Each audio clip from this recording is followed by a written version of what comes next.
Regan Slaymaker for Not Just Boxing. I have the pleasure to be joined by, dare I say, one of the best trainers in the country, Jamie Moore.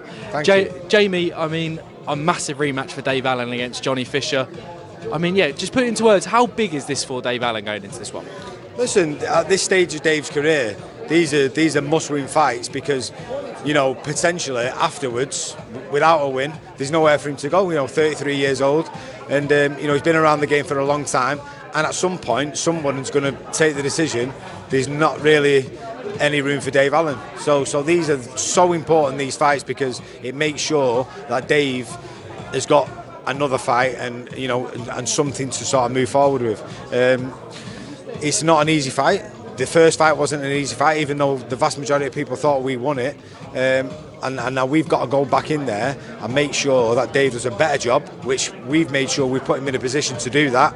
And we've got to anticipate that Johnny's going to be better, but Dave's got a much better engine this time to make sure that whatever comes his way, he can deal with it, and he can also capitalise from the mistakes what I made. Definitely. Every time I spoke to you, I think the last time we spoke was after Cattrall Taylor, I think. And back then you were very honest about the scorecards that night as well. Yeah. You were very honest about the scorecards from back in the December fight as well.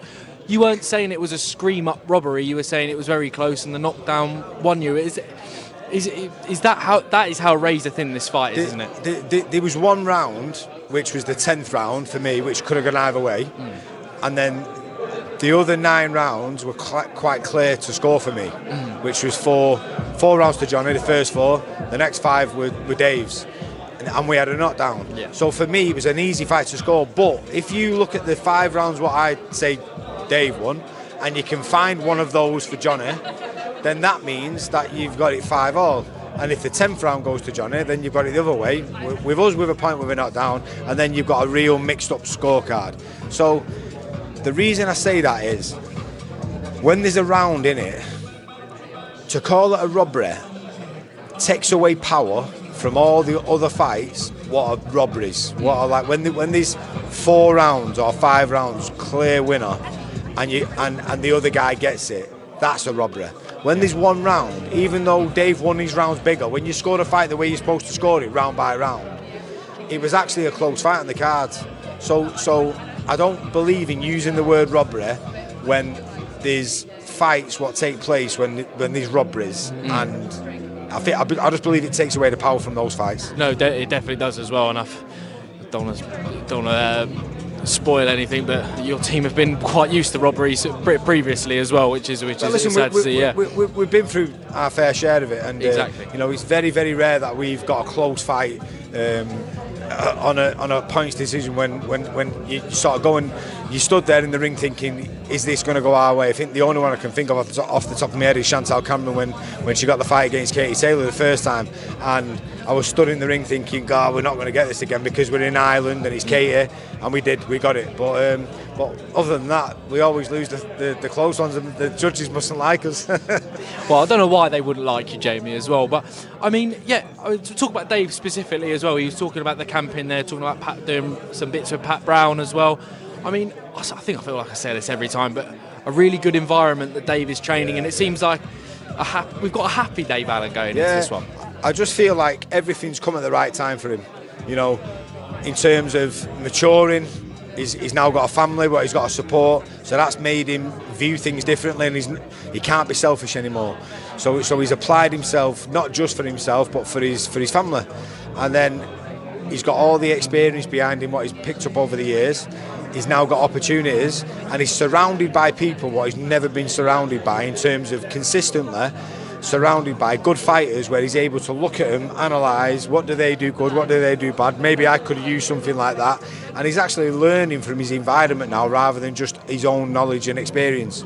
So I feel like it's come at the right time for him in his career, and I love Dave Allen. I've always had a soft spot for him, and ever since he asked me to work with him, we've worked on and off. We've always been in touch in between, and you know, when he rang me for the first Johnny Fisher fight, and he said, "Listen, I've been offered this Johnny Fisher fight and I've took it. Will you work with me for it?" And I was like, "Of course I fucking will." Do you know what I mean? It's not even a question. But I just love him. I've got a lot of time for him, and I'm just glad for him that he's not always going to be known now as the man who was all right and he was a character, but didn't take it serious. Now he's still got enough time. He's now taking it serious, and he's still got enough time to achieve something in the sport.